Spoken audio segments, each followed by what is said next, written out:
ਸੰਸਾਰ ਨੇ, ਦੁਸ਼ਟ ਆਤਮਾਵਾਂ ਨੇ ਜੋ ਵੀ ਕਰਨਾ ਹੈ ਆਪਣੇ ਸੰਸਾਰ 'ਚ ਕਰਨਾ ਹੈ ਤੇ ਕਿੰਨਾ ਪ੍ਰਭਾਵੀ ਹੁੰਦਾ। ਦੁਸ਼ਟ ਆਤਮਾਵਾਂ ਤੁਹਾਨੂੰ ਬਿਮਾਰੀਆਂ ਦੇ ਰਹੀਆਂ ਨੇ, ਠੀਕ ਹੈ, ਤੁਹਾਡੇ ਟਰਬਲਸ ਦੇ ਰਹੀਆਂ ਨੇ, ਤੁਹਾਨੂੰ ਕਨਫਿਊਜ਼ ਕਰ ਰਹੀਆਂ ਨੇ, ਤੁਹਾਨੂੰ ਡਰਾ ਰਹੀਆਂ ਨੇ, ਸਭ ਕੁਛ ਉਹ ਆਤਮਿਕ ਜੀਵਨ 'ਚ ਕਰਦੀਆਂ ਨੇ ਤੇ ਤੁਹਾਡੇ ਭੌਤਿਕ ਜੀਵਨ ਤੇ ਅਸਰ ਪੈਂਦਾ। ਇਸ ਕਰਕੇ ਆਤਮਿਕ ਜੀਵਨ 'ਚ ਫਾਈਟ ਕਰਨੀ ਜ਼ਰੂਰੀ ਹੈ ਤਾਂ ਕਿ ਤੁਹਾਡੇ ਭੌਤਿਕ ਜੀਵਨ ਤੇ ਅਸਰ ਪਵੇ। ਜੋ ਤੁਸੀਂ ਆਤਮਿਕ ਜੀਵਨ 'ਚ ਕਰੋਗੇ ਉਹ ਤੁਹਾਡੇ ਭੌਤਿਕ ਜੀਵਨ 'ਚ ਨਜ਼ਰ ਆਏਗਾ। ਅਗਰ ਤੁਸੀਂ ਆਤਮਿਕ ਜੀਵਨ 'ਚ ਕਮਜ਼ੋਰ ਹੋ, ਤੁਹਾਡਾ ਭੌਤਿਕ ਜੀਵਨ ਕਮਜ਼ੋਰ ਹੈ।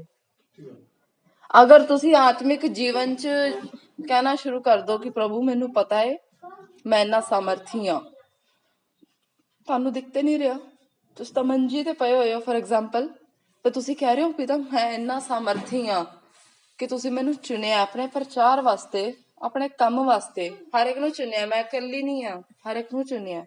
ਜ਼ਿੰਮੇਵਾਰੀ ਕੋਈ ਨਿਭਾ ਰਿਹਾ ਹੈ, ਆਪਣੀ ਜ਼ਿੰਮੇਵਾਰੀ ਆਪ ਸਮਝੋ। ਜੇ ਤੁਸੀਂ ਆਪਣੇ ਮੂੰਹੋਂ ਇਹ ਗੱਲ ਕਹਿਣੀ ਸ਼ੁਰੂ ਕਰਤੀ ਨਾ, ਪਰਮੇਸ਼ਰ ਤੁਹਾਨੂੰ ਖੜਾ ਵੀ ਜ਼ਰੂਰ ਕਰੇਗਾ ਲੇਕਿਨ ਆਪਣੀ ਮਹਿਮਾ ਲਈ ਖੜਾ ਕਰੇਗਾ।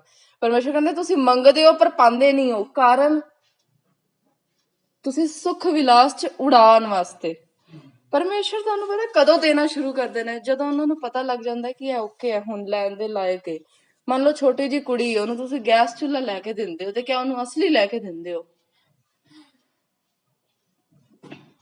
ਦੱਸੋ, ਨਹੀਂ ਨਾ। ਤੁਸੀਂ ਉਹਨੂੰ ਗੈਸ ਚੁੱਲ੍ਹਾ ਲੈ ਕੇ ਦਿੱਤਾ, ਉਹਨੂੰ ਛੋਟੀ ਬੱਚੀ ਹੈ, ਉਹ ਖੇਲਦੀ ਹੈ, ਇਸ ਕਰਕੇ ਉਹਨੂੰ ਲੈ ਕੇ ਦਿੱਤਾ ਕਿਉਂਕਿ ਉਹਨੂੰ ਵੇਖ ਵੇਖ ਕੇ ਸ਼ੌਂਕ ਆਉਂਦਾ ਕਿ ਮੈਂ ਵੀ ਕਰਾਂ। ਕਿਉਂ? ਤੁਸੀਂ ਉਹਦੇ ਮਾਪਿਓ, ਤੁਸੀਂ ਉਹਦੀ ਸਿਕਿਉਰਿਟੀ ਚਾਹੁੰਦੇ ਹੋ, ਉਹਨੂੰ ਅਸਲੀ ਗੈਸ ਚੁੱਲ੍ਹਾ ਤੇ ਉਹਨੂੰ ਫੜਾਉਣ ਤੋਂ ਰਹੇ। ਠੀਕ ਹੈ, ਜੇ ਤੁਹਾਡੇ ਜੀਵਨ 'ਚ ਹਜੇ ਕਮੀਆਂ ਚਲਦੀਆਂ ਨੇ ਨਾ, ਉਹ ਇਸੇ ਕਰਕੇ ਨੇ ਕਿਉਂਕਿ ਤੁਸੀਂ ਵੱਡੇ ਨਹੀਂ ਹੋਏ ਹਜੇ, ਤੇ ਵੱਡੇ ਹੋਣਾ ਬਹੁਤ ਜ਼ਰੂਰੀ ਹੈ। ਸਭ ਤੋਂ ਪਹਿਲੇ ਤੇ ਇਹ ਵੇ ਕਿ ਤੁਹਾਨੂੰ ਵੱਡੇ ਹੋਣ ਤੋਂ ਪਹਿਲਾਂ ਰੀਅਲਾਈਜ਼ ਹੋਣਾ ਬੜਾ ਜ਼ਰੂਰੀ ਹੈ ਕਿ ਮੈਂ ਹਜੇ ਛੋਟੀ ਹਾਂ, ਹਜੇ ਮੈਂ ਛੋਟਾ ਹਾਂ। ਜਦੋਂ ਤੁਹਾਨੂੰ ਰੀਅਲਾਈਜ਼ ਹੀ ਨਹੀਂ ਹੈਗਾ ਕਿ ਮੈਂ ਹਜੇ ਛੋਟਾ ਵਾਂ ਤੇ ਤੁਸੀਂ ਵੱਧ ਵੀ ਨਹੀਂ ਸਕਦੇ। ਜੇ ਤੁਹਾਨੂੰ ਪੈਰ ਤੇ ਆਪਣੀ ਗਲਤੀ ਸਮਝ ਨਹੀਂ ਆਉਂਦੀ ਔਰ ਉਸ ਗਲਤੀ ਦੀ ਤੁਸੀਂ ਪਰਮੇਸ਼ਰ ਤੋਂ ਮਾਫੀ ਵੀ ਨਹੀਂ ਮੰਗ ਰਹੇ ਔਰ ਉਹਨੂੰ ਸੁਧਾਰ ਵੀ ਨਹੀਂ ਰਹੇ ਹੋ, ਤੁਸੀਂ ਨਹੀਂ ਵੱਧ ਸਕਦੇ। ਇਹ ਆਤਮਿਕ ਸੰਸਾਰ ਹੈ, ਗਰੋਥ ਉੱਥੇ ਹੀ ਰੁਕ ਜਾਂਦੀ ਹੈ। ਭੌਤਿਕ ਸੰਸਾਰ ਨਹੀਂ ਹੈਗਾ ਕਿ ਉਮਰ ਵਧਣੀ ਹੈ ਤਾਂ ਵੱਧਦੀ ਜਾਣੀ ਹੈ। ਭੌਤਿਕ ਸੰਸਾਰ ਵਿੱਚ ਇੱਕ ਲਿਮਿਟ ਆਉਂਦੀ ਹੈ, ਤੁਸੀਂ ਆਪਣੀ ਇੱਕ ਮੈਕਸਿਮਮ ਹਾਈਟ ਤੇ ਪਹੁੰਚ ਕੇ ਰੁਕ ਜਾਂਦੇ ਹੋ। ਇਹ ਤਾਂ ਨਹੀਂ ਹੈਗਾ ਕਿ ਵੱਧਦੇ ਜਾਂਦੇ ਹੋ ਤੇ ਪੇੜਾਂ ਵਾਂਗੂ ਚਲੋ ਵੀ ਉੱਤੇ ਉੱਤੇ ਉੱਤੇ ਉੱਤੇ। ਉਹਨਾਂ ਦੀ ਵੀ ਇੱਕ ਲਿਮਿਟ ਹੈ, ਉਹ ਵੀ ਰੁਕਦੇ ਨੇ, ਉਹਨਾਂ ਦੀ ਵੀ ਗਰੋਥ ਰੁਕਦੀ ਹੈ ਇੱਕ ਟਾਈਮ ਤੇ, ਕਿਉਂਕਿ ਉਹ ਆਪਣੇ ਮੈਕਸਿਮਮ ਟਾਈਮ ਤੇ ਆਉਂਦੇ ਨੇ। ਪਰਮੇਸ਼ਰ ਨੇ ਇੱਕ ਮੈਕਸਿਮਮ ਟਾਈਮ ਔਰ ਇੱਕ ਮਿਨੀਮਮ ਟਾਈਮ ਵੀ ਠਹਿਰਾਇਆ। ਮਿਨੀਮਮ ਬੀਜ ਹੁੰਦਾ, ਮੈਕਸਿਮਮ ਜਦੋਂ ਪੂਰੀ ਲੈਂਥ ਵਿੱਚ ਆ ਜਾਂਦਾ ਤੇ ਫਲ ਦੇਣੇ ਸ਼ੁਰੂ ਕਰ ਦਿੰਦਾ। ਐਵੇਂ ਆਤਮਿਕ ਜੀਵਨ 'ਚ ਤੁਹਾਨੂੰ ਪਤਾ ਹੋਣਾ ਚਾਹੀਦਾ ਕਿ ਤੁਸੀਂ ਕਿੱਥੇ ਹੋ, ਕਿੱਥੇ ਖੜੇ ਹੋ। ਆਤਮਿਕ ਜੀਵਨ ਦਾ ਕਿਵੇਂ ਪਤਾ ਲੱਗੇਗਾ? ਜਦੋਂ ਤੁਸੀਂ ਵਚਨ 'ਚ ਆਓਗੇ। ਵਚਨ ਪੜ੍ਹਨਾ ਸੋਚ ਲਓ ਹੁਣ ਕਿੰਨਾ ਜ਼ਿਆਦਾ ਜ਼ਰੂਰੀ ਹੈ। ਤੁਸੀਂ ਆਤਮਿਕ ਜੀਵਨ 'ਚ ਫਾਈਟ ਕਰਦੇ ਹੋ, ਆਤਮਿਕ ਜੀਵਨ 'ਚ ਕੰਮ ਕਰਦੇ ਹੋ, ਤੁਹਾਡੇ ਸੰਸਾਰਿਕ ਜੀਵਨ ਤੇ ਅਸਰ ਹੁੰਦਾ। ਤੇ ਤੁਸੀਂ ਪਰਮੇਸ਼ਰ ਤਾਂ ਇਹ ਕਹਿੰਦੇ ਨੇ ਪਹਿਲੇ ਤੂੰ ਥੱਕ ਜਾ, ਹਾਰ ਜਾ, ਮੈਂ ਫਿਰ ਹੀ ਬੋਲਾਂਗਾ। ਕਿਉਂ? ਕਿਉਂਕਿ ਤੁਸੀਂ ਸੰਸਾਰਿਕ ਜੀਵਨ ਦੇ ਅਕੋਰਡਿੰਗ ਚੱਲ ਰਹੇ ਹੋ ਤੇ ਆਤਮਿਕ ਜੀਵਨ ਹਜੇ ਵੀ ਪਿੱਛੇ ਚੱਲਦਾ ਪਿਆ। ਜਦੋਂ ਆਤਮਿਕ ਜੀਵਨ ਪਿੱਛੇ ਚੱਲਦਾ ਪਿਆ ਤੁਸੀਂ ਸੰਸਾਰਿਕ ਜੀਵਨ ਦੀ ਫਾਈਟਸ ਨਹੀਂ ਲੜ ਸਕਦੇ। ਤੇ ਤੁਹਾਨੂੰ ਲੱਗਦਾ ਨਾ ਮੈਂ ਕਰਾਂਗਾ, ਪਰਮੇਸ਼ਰ ਕਰਦੇ ਨੇ ਮੈਂ। ਇਹ ਬਿਲਕੁਲ ਸਹੀ ਸੀ ਵਚਨ ਕਿ ਮੈਂ ਆਪਣੇ ਭੇੜਾਂ ਤੇ ਬੱਕਰੀਆਂ ਨੂੰ ਵੱਖਰਾ ਵੱਖਰਾ ਕਰਾਂਗਾ। ਜਿਹੜੀਆਂ ਮੈਂ ਕਰਦੀਆਂ ਨੇ ਨਾ, ਜਿਨ੍ਹਾਂ ਨੂੰ ਲੱਗਦਾ ਕਿ ਮੈਂ ਹਜੇ ਵੀ ਕਿਸੇ ਚੀਜ਼ ਦੇ ਏਬਲ ਆ, ਠੀਕ ਹੈ। ਫॉर एग्जांपल ਇੱਕ ਕਰਿਆਨੇ ਵਾਲੇ ਬੰਦੇ ਨੂੰ ਕਰਿਆਨੇ ਦੀ ਸਾਰੀ ਨੌਲੇਜ ਹੁੰਦੀ ਹੈ, ਜੋ ਕਹੇ ਕਿ ਹਾਂ ਮੈਨੂੰ ਸਾਰੀ ਨੌਲੇਜ ਹੈ, ਮੈਂ ਬਿਜ਼ਨਸ ਕਿਤੇ ਵੀ ਚਲਾ ਲਾਂਗਾ, ਐਵੇਂ ਨਹੀਂ ਹੋ ਸਕਦਾ। ਆਤਮਿਕ ਸੰਸਾਰ ਵਾਲੀਆਂ ਬੈਠੀਆਂ ਹੋਈਆਂ ਨੇ ਉਹਦੇ ਕੰਮ ਨੂੰ ਰੋਕਣ ਵਾਸਤੇ, ਠੀਕ ਹੈ। ਜਦ ਤੱਕ ਉਹ ਆਤਮਿਕ ਸੰਸਾਰ 'ਚ ਨਹੀਂ ਜਾਏਗਾ ਉਹ ਨਹੀਂ ਆਪਣਾ ਬਿਜ਼ਨਸ ਚਲਾ ਸਕਦਾ, ਨਹੀਂ ਚਲਾ ਸਕਦਾ। ਮੈਂ ਹੁਣੇ ਕੀ ਕਹਿ ਰਹੀ ਸੀ ਕਿ ਜੇ ਬੱਚੀ ਛੋਟੀ ਹੈ ਤੁਸੀਂ ਉਹਨੂੰ ਅਸਲੀ ਗੈਸ ਚੁੱਲ੍ਹਾ ਨਹੀਂ ਦੋਗੇ। ਹਜੇ ਤੁਹਾਡੇ ਕੋਈ ਕਮੀਆਂ ਨੇ ਨਾ ਕਿਸੇ ਚੀਜ਼ ਦੀਆਂ, ਤੇ ਤੁਸੀਂ ਹਜੇ ਮਤਲਬ ਬੱਚੇ ਹੋ, ਹਜੇ ਤੁਹਾਡੇ ਹੱਥ 'ਚ ਰੀਅਲ ਚੀਜ਼ ਨਹੀਂ ਆਈ। ਤੁਹਾਡੇ ਚੋਂ ਆਦਤਾਂ ਨੇ ਜਿਹੜੀਆਂ ਛੱਡਣੀਆਂ ਪੈਣਗੀਆਂ ਤੁਹਾਨੂੰ, ਔਰ ਆਪਣੇ ਆਪ ਨਹੀਂ ਛੱਡ ਸਕਦੇ।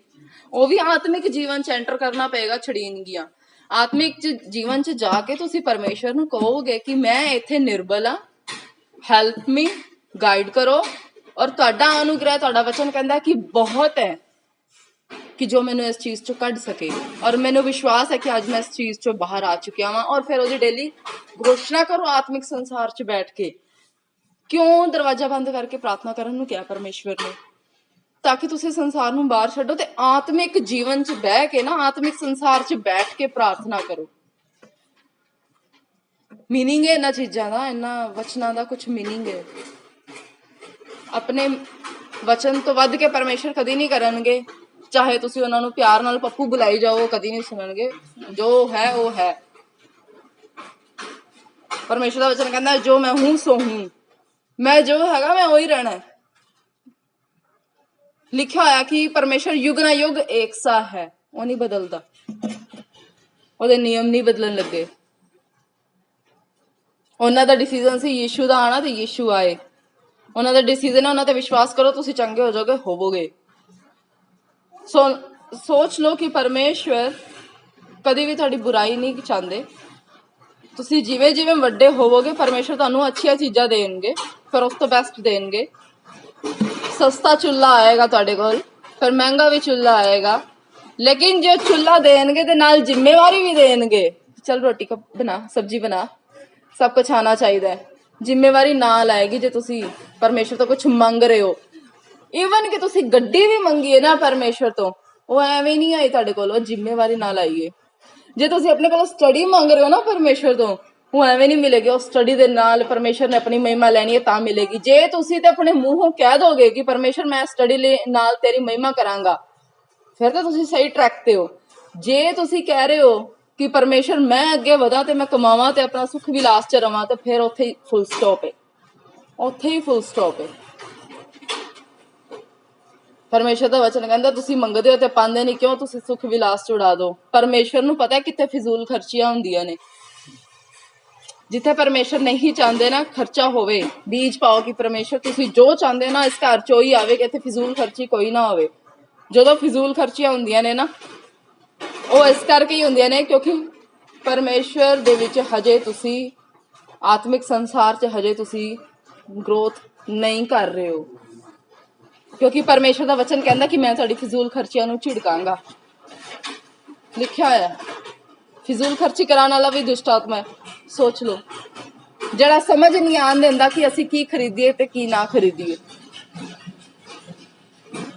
ਹੁਣ ਤੁਹਾਨੂੰ ਸਮਝ ਵਿੱਚ ਆ ਰਹੀ ਹੈ ਕਿ ਆਤਮਿਕ ਜੀਵਨ ਕਿੰਨਾ ਜ਼ਿਆਦਾ ਸਟਰੋਂਗ ਹੈ ਤੇ ਕਿੰਨਾ ਕੁ ਜ਼ਿਆਦਾ ਰੀਅਲ ਹੈ, ਜਿਹੜਾ ਤੁਹਾਨੂੰ ਅੱਖਾਂ ਤੋਂ ਨਹੀਂ ਦਿਖ ਸਕਦਾ ਲੇਕਿਨ ਉਹ ਕੰਮ ਕਰਦਾ ਹੈ। Praise the Lord. ਹੁਣ ਅਸੀਂ ਕੀ ਕਰਨਾ ਹੈ? ਹੁਣ ਅਸੀਂ ਆਤਮਿਕ ਜੀਵਨ ਨੂੰ ਸਟਰੋਂਗ ਬਣਾਉਣਾ ਹੈ। ਆਤਮਿਕ ਜੀਵਨ ਨੂੰ ਸਟਰੋਂਗ ਬਣਾਉਣ ਲਈ ਪਰਮੇਸ਼ਰ ਕੀ ਕਹਿੰਦੇ ਨੇ, ਕਿਵੇਂ ਪਤਾ ਲੱਗੇਗਾ? ਵਚਨ ਪੜੋ, ਔਰ ਵਚਨ ਐਵੇਂ ਨਾ ਪੜੋ ਸੁੱਕਾ। ਜਦੋਂ ਵੀ ਪੜੋ ਪਰਮੇਸ਼ਰ ਦੇ ਅੱਗੇ ਪ੍ਰਾਰਥਨਾ ਕਰੋ ਕਿ ਪਰਮੇਸ਼ਰ ਮੈਨੂੰ ਸਮਝਾਓ। ਯਾਦ ਹੈ ਫਿਲਿਪਸ, ਜਿਹਨੂੰ ਆਤਮਾ ਚੁੱਕ ਕੇ ਇੱਕ ਪਰਸਨ ਕੋਲ ਲੈ ਗਏ ਸੀ ਤੇ ਉਹ ਯਸ਼ਾਇਆ ਦੀ ਬੁੱਕ ਪੜ੍ਹਦਾ ਪਿਆ ਸੀ। ਉਹਨਾਂ ਨੇ ਕਿਹਾ ਫਿਲਿਪਸ ਨੇ ਕਿ ਵੀ ਤੈਨੂੰ ਪਤਾ ਵੀ ਹੈਗਾ ਤੂੰ ਜੋ ਪੜ੍ਹਦਾ ਪਿਆ, ਤੈਨੂੰ ਇਹਦੀ ਸਮਝ ਵੀ ਹੈਗੀ ਏ। ਉਹ ਕਹਿੰਦਾ ਕਾਸ਼ ਕਿ ਮੇਰੇ ਕੋਲ ਕੋਈ ਬੰਦਾ ਹੁੰਦਾ ਕਿ ਜਿਹੜਾ ਮੈਨੂੰ ਇਹਨਾਂ ਦਾ ਮੀਨਿੰਗ ਸਮਝਾ ਸਕਦਾ। ਫਿਰ ਫਿਲਿਪਸ ਨੂੰ ਉਹਨੇ ਆਪਣੇ ਕੋਲ ਬਿਠਾਇਆ ਤੇ ਫਿਲਿਪਸ ਨੇ ਸਾਰਾ ਉਹਨੂੰ ਸਮਝਾਇਆ ਵਚਨ ਨੂੰ। ਠੀਕ ਹੈ, ਮਤਲਬ ਕੀ ਹੈ? ਪਰਮੇਸ਼ਰ ਦੇ ਦਾਸ ਵੀ ਇਸ ਕਰਕੇ ਹੁੰਦੇ ਨੇ ਕਿ ਤੁਹਾਨੂੰ ਵਚਨ ਸਮਝਾਉਣ। ਤੁਹਾਨੂੰ ਆਪ ਵੀ ਮਿਹਨਤ ਕਰਨੀ ਪੈਂਦੀ ਹੈ। ਜਦੋਂ ਮਿਹਨਤ ਕਰਦੇ ਹੋ ਨਾ, ਇਹ ਸਾਰੀ ਬੁੱਕ ਪਤਾ ਲਿਖਿਆ ਕੀ ਹੋਇਆ, ਇਸ ਪਵਿੱਤਰ ਆਤਮਾ ਨੇ ਲਿਖੀ ਹੈ, ਲਿਖਵਾਈ ਇਸ ਕਰਕੇ ਬੰਦਿਆਂ ਤੋਂ ਹੋਵੇ ਤਾਂ ਕਿ ਤੁਹਾਨੂੰ ਪਤਾ ਚੱਲੇ ਕਿ ਪਵਿੱਤਰ ਆਤਮਾ ਕੰਮ ਕਿਵੇਂ ਕਰਦੇ ਨੇ। ਉਹ ਤੁਹਾਡੇ ਥਰੂ ਹੀ ਕੰਮ ਕਰਨਗੇ। ਔਰ ਜਦ ਤੱਕ ਨਹੀਂ ਮੰਗੋਗੇ ਭਰਪੂਰੀ ਨਹੀਂ ਆਏਗੀ, ਤੁਹਾਨੂੰ ਮੰਗਣੀ ਵੀ ਪੈਣੀ ਹੈ। ਸਭ ਤੋਂ ਵੱਡੀ ਗਲਤੀ ਅੱਜ ਕੱਲ੍ਹ ਲੋਕ ਹੋਲੀ ਸਪਿਰਿਟ ਨਾਲ ਗੱਲ ਹੀ ਨਹੀਂ ਕਰਦੇ, ਹੋਲੀ ਸਪਿਰਿਟ ਨੂੰ ਪੁੱਛਦੇ ਹੀ ਨਹੀਂ। ਔਰ ਜਦੋਂ ਤੁਸੀਂ ਹੋਲੀ ਸਪਿਰਿਟ ਨਾਲ ਭਰ ਗਏ ਨਾ, ਤੁਸੀਂ ਮਤਲਬ ਪਰਮੇਸ਼ਰ ਦਾ ਵਚਨ ਕਹਿੰਦਾ ਮੂੰਹ ਖੋਲ ਤੇ ਮੈਂ ਤੇਰੇ ਮੂੰਹ ਚ ਵਚਨ ਪਾਵਾਂ। ਮੈਨੂੰ ਬਾਈਬਲ ਖੋਲਣ ਦੀ ਅੱਜ ਨੌਬਤ ਹੀ ਨਹੀਂ ਆਈ। ਮੈਂ ਤਾਂ ਕੁਝ ਹੋਰ ਸੁਣਾਉਣਾ ਸੀ ਅੱਜ ਵਚਨ, ਮੈਂ ਕੁਝ ਹੋਰ ਲੈ ਕੇ ਆਈ ਸੀ। ਪਰਮੇਸ਼ਵਰ ਦੇਖੋ, ਜਦੋਂ ਅਸੀਂ ਕਹਿੰਦੇ ਆ ਨਾ ਕਿ ਤੁਸੀਂ ਬੋਲੋ, ਉਦੋਂ ਪਰਮੇਸ਼ਵਰ ਬੋਲਦਾ। ਫਿਰ ਮੈਂ ਕੋਈ ਟੌਪਿਕ ਤਿਆਰ ਕਰਕੇ ਨਹੀਂ ਖੜੀ ਹੋਈ ਸੀ ਅੱਜ। ਮੈਨੂੰ ਐ ਸੀ ਕਿ ਪ੍ਰਭੂ ਮੈਨੂੰ ਵਚਨ ਦਿਓ ਕਿ ਜੋ ਮੈਂ ਇੱਥੇ ਦਵਾਂ, ਮੈਂ ਟਿਲ ਐਂਡ ਆਰਾਧਨਾ ਤੱਕ ਮੈਂ ਇਹੀ ਕਹਿ ਰਹੀ ਸੀ। ਇੱਥੇ ਖੜੀ ਹੋ ਕੇ ਮੈਂ ਜੱਜ ਨਾ ਪਰਮੇਸ਼ਵਰ ਬਣਾ, ਮੈਂ ਇੱਥੇ ਖੜੀ ਹੋ ਕੇ ਉਹ ਬਣਾ ਜੋ ਤੁਸੀਂ ਚਾਹੁੰਦੇ ਹੋ। ਮੈਂ ਉਹ ਵਚਨ ਦਵਾਂ ਜੋ ਤੁਸੀਂ ਚਾਹੁੰਦੇ ਹੋ। ਮੂਸਾ ਵਚਨ ਲੈਣ ਲਈ ਪਰਮੇਸ਼ਵਰ ਦੇ ਕੋਲ ਬੈਠਾ ਸੀ 40 ਦਿਨ, ਤੇ ਪਰਮੇਸ਼ਵਰ ਨੇ ਉਹਨੂੰ ਆਪਣੇ ਵਚਨ ਦਿੱਤੇ ਸੀ ਤੇ ਉਹ ਸਭਾ ਕੋਲ ਲੈ ਕੇ ਗਿਆ ਸੀ। ਉਹ ਆਪਣੀ ਮਰਜ਼ੀ ਨਾਲ ਕੋਈ ਵਚਨ ਨਹੀਂ ਸੁਣਾ ਸਕਦਾ, ਪਰਮੇਸ਼ਵਰ ਦਿੰਦਾ ਹੈ। ਔਰ ਪਰਮੇਸ਼ਵਰ ਤੋਂ ਲੈਣ ਲਈ ਤੁਹਾਨੂੰ ਉਹਦੇ ਕੋਲ ਖੁਦ ਜਾਣਾ ਪੈਂਦਾ ਹੈ। ਬੁਲਾਹਟ ਤੇ ਆਂਦੀ ਹੈ, ਜਾਣਾ ਪੈਂਦਾ ਹੈ, ਬਹਿਣਾ ਵੀ ਪੈਂਦਾ ਹੈ। ਤੇ ਪਰਮੇਸ਼ਵਰ ਕਿਸੇ ਵੀ ਟਾਈਮ ਤੁਹਾਨੂੰ ਇਸਤੇਮਾਲ ਕਰ ਸਕਦਾ ਹੈ, ਕਿਤੇ ਵੀ ਕਰ ਸਕਦਾ ਹੈ। ਆਤਮਿਕ ਜੀਵਨ ਬਹੁਤ ਰੀਅਲ ਹੈ। ਆਤਮਿਕ ਜੀਵਨ ਚ ਵਧੋ ਤੁਸੀਂ ਭਾਜੀ। ਤੁਹਾਨੂੰ ਹਰ ਵਾਰੀ ਪ੍ਰਾਰਥਨਾ ਕਰਵਾਉਣ ਦੀ ਲੋੜ ਨਹੀਂ ਪਏਗੀ। ਤੁਸੀਂ ਆਤਮਿਕ ਜੀਵਨ ਜਦੋਂ ਸਟਰੋਂਗ ਕੀਤਾ, ਸੰਸਾਰਿਕ ਜੀਵਨ ਦੇ ਵਿੱਚ ਪ੍ਰਭਾਵ ਤੁਸੀਂ ਆਪਣੇ ਆਪ ਦੇਖੋਗੇ। Praise the Lord, praise the Lord. ਕਿਸੇ ਨੂੰ ਵਚਨ ਸਮਝ ਆਇਆ ਅੱਜ?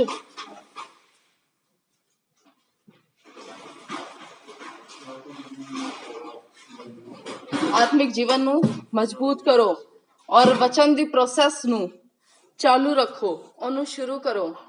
ਉਹਦੇ ਬਿਨਾਂ ਤੁਸੀਂ ਨਹੀਂ ਵੱਧ ਸਕਦੇ। ਔਰ ਨਾ ਹੀ ਅਵਿਸ਼ਵਾਸੀਆਂ ਵਾਲੇ ਕੰਮ ਕਰੋ ਕਿ ਜਿਹੜੇ परिणाम उत्पन्न ਕਰਨ। ਜਿਹੜੇ ਵੀ ਬੀਜ ਸੱਟੋਗੇ ਫਸਲ ਤਾਂ ਹੋਏਗੀ ਹੋਏਗੀ, ਬੇਸ਼ੱਕ ਉਹ ਗਲਤ ਹੋਣ। ਪਰਮੇਸ਼ਰ ਕਹਿੰਦਾ ਮੈਂ ਤੁਹਾਡੀ ਗਲਤੀਆਂ ਦੀ ਮਾਫੀ ਤੇ ਦੇਣਾ ਵਾ, ਲੇਕਿਨ ਜੋ ਤੁਸੀਂ ਬੀਜ ਪਾਏ ਨੇ ਉਹਦਾ परिणाम ਤਾਂ ਆਏਗਾ ਨਾ।